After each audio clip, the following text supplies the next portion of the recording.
IPO की बारिश के बीच में एक तूफान आया है और वो है बजाज हाउसिंग फाइनेंस का आईपीओ। और इसका जीएमपी सुनकर आप बिल्कुल खुश हो जाओगे क्योंकि वो लगभग 80% चल रहा है और अभी तो आईपीओ शुरू भी नहीं हुआ है। हो सकता है कि इसका जीएमपी 100% तक पहुंच जाए, यानी इस आईपीओ में जीएमपी के अकॉर्डिंग पैसा डबल तक होने के चांसेस हैं। पैसा ही पैसा होगा। बट देखो, कोई भी इन्वेस्टमेंट अगर आप कर रहे हो उसको बिना समझे अगर आप करोगे तो वहां पर आपको नुकसान होने के भी चांसेस होते हैं। तो इस वीडियो में मैं आपको इस आईपीओ से रिलेटेड जो भी पब्लिक इंफॉर्मेशन है वो सब कुछ देने जा रहा हूं। ये सिर्फ एक एजुकेशनल वीडियो है, तो चलिए शुरू करते हैं।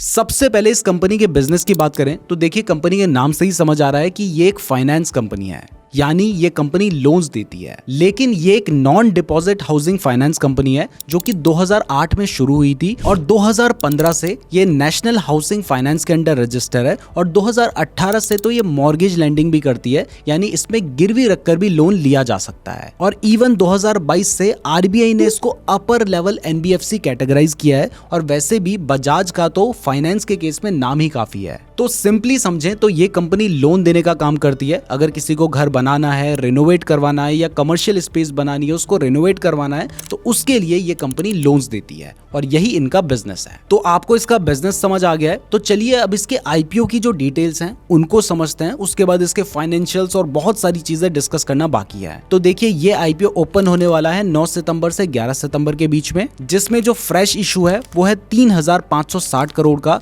और ऑफर फॉर सेल है 3,000 करोड़ का। इस 6,560 करोड़ के आईपीओ में से 500 करोड़ के जो शेयर्स हैं वो बजाज फाइनेंस लिमिटेड या बजाज फिनसर्व लिमिटेड के जो इन्वेस्टर्स हैं उनके लिए रिजर्व रखे गए हैं। तो अगर आपके पास 30 अगस्त तक बजाज फाइनेंस या बजाज फिनसर्व लिमिटेड के शेयर्स थे तो आपको आईपीओ में अलॉटमेंट होने के चांसेस बहुत ज्यादा हैं। अगर आपने 30 अगस्त को खरीदे हैं तब आपको अलॉटमेंट नहीं होगी, लेकिन 30 से पहले खरीदे हैं तो आपके डीमैट अकाउंट में 30 तारीख को वो शेयर्स होंगे और ऐसे में आपको अलॉटमेंट होने के चांसेस बढ़ जाएंगे। इसका जो प्राइस बैंड है वो 66 रुपीज से 70 रुपीज के बीच में रखा गया है, मतलब 70 रुपीज ही समझ लीजिए। और इसके एक लॉट पे 214 शेयर्स है, जिससे इसका जो एक लॉट है वो लगभग 14,500 रुपए के आसपास आपको मिलेगा। आईपीओ में अप्लाई करने के बाद जो अलॉटमेंट होगी वो 12 सितंबर को होगी और अगर आपको अलॉटमेंट नहीं होती है तो सेम डे या नेक्स्ट डे आपको आपका पैसा रिफंड आ जाएगा। और इसकी जो लिस्टिंग है वो 16 सितंबर की रखी गई है। अब बात करें कि ये जो कंपनी इतना पैसा इन्वेस्टर्स से उठा रही है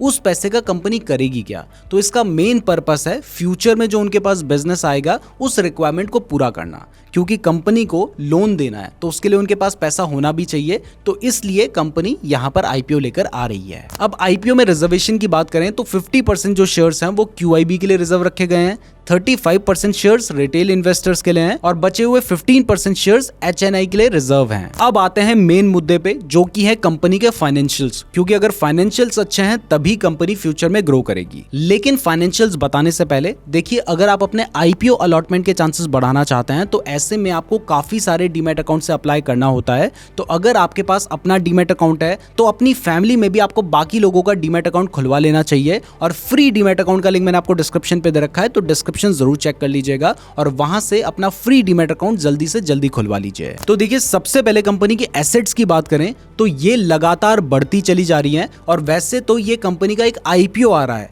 लेकिन इसके पास जो एसेट्स हैं वो सुनकर आप हैरान रह जाएंगे। और ये 30 जून 2024 के अकॉर्डिंग 88,538 करोड़ की हैं। रेवेन्यू की बात करें तो मार्च 2023 में कंपनी का रेवेन्यू लगभग 5,600 करोड़ था, जो कि मार्च 2024 में बढ़कर 7,617 करोड़ हो चुका है। यानी कंपनी का जो रेवेन्यू है वो 34% बढ़ा है। और कंपनी के प्रॉफिट की बात करें तो वो भी लगभग 38% बढ़ा है, क्योंकि मार्च 2023 में ये 1257 करोड़ था और मार्च 2024 में ये 1731 करोड़ हो गया है। बट यहाँ पर एक चीज आपके लिए जानना बहुत ज्यादा जरूरी है और वो ये है कि कंपनी की जो बोरोइंग्स हैं, यानी कंपनी के ऊपर जो उधार है वो है 30 जून 2024 के अकॉर्डिंग 73,347 करोड़ का।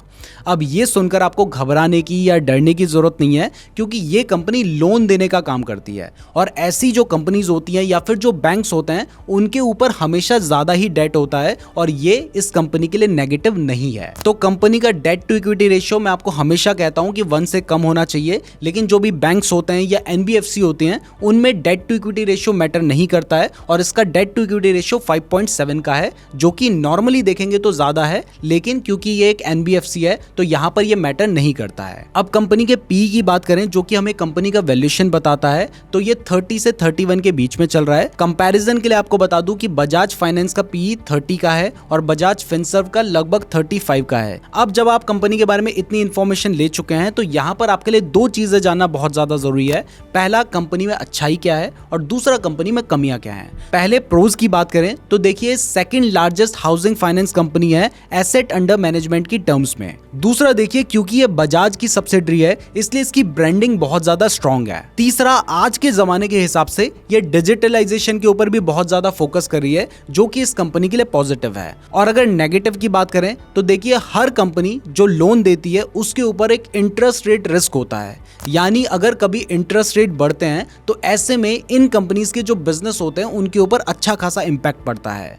तो अगर कभी भी आप किसी लोन से रिलेटेड कंपनी में इन्वेस्ट करेंगे तो इस बात का ध्यान रखिएगा कि ये इन कंपनीज के लिए नेगेटिव होता है और सिमिलरली बजाज हाउसिंग फाइनेंस के लिए ये चीज नेगेटिव है। दूसरा देखो, इनका जो पोर्टफोलियो है वो रियल एस्टेट के ऊपर बहुत ज्यादा एक्सपोज्ड है, तो अगर रियल एस्टेट से रिलेटेड कोई प्रॉब्लम आती है तो ऐसे में भी इस कंपनी के ऊपर इंपैक्ट पड़ सकता है। तो फाइनली मैंने आपको इस आईपीओ से रिलेटेड जितनी भी इंपॉर्टेंट इन्फॉर्मेशन है वो दे दिया है। अगर आप इस आईपीओ में अप्लाई करने की सोच रहे हैं तो कमेंट करके बताइएगा। वीडियो पसंद आई है तो वीडियो को लाइक और चैनल को सब्सक्राइब जरूर कर दीजिएगा। फ्री डीमैट अकाउंट का लिंक डिस्क्रिप्शन पे दिया गया है और अगर आप स्टॉक मार्केट के बारे में बिल्कुल बेसिक से फ्री में सीखना चाहते हैं तो आप ये वाली वीडियो देख सकते हैं और डीमैट अकाउंट के लिए आप ये वाली वीडियो देख लीजिएगा। धन्यवाद।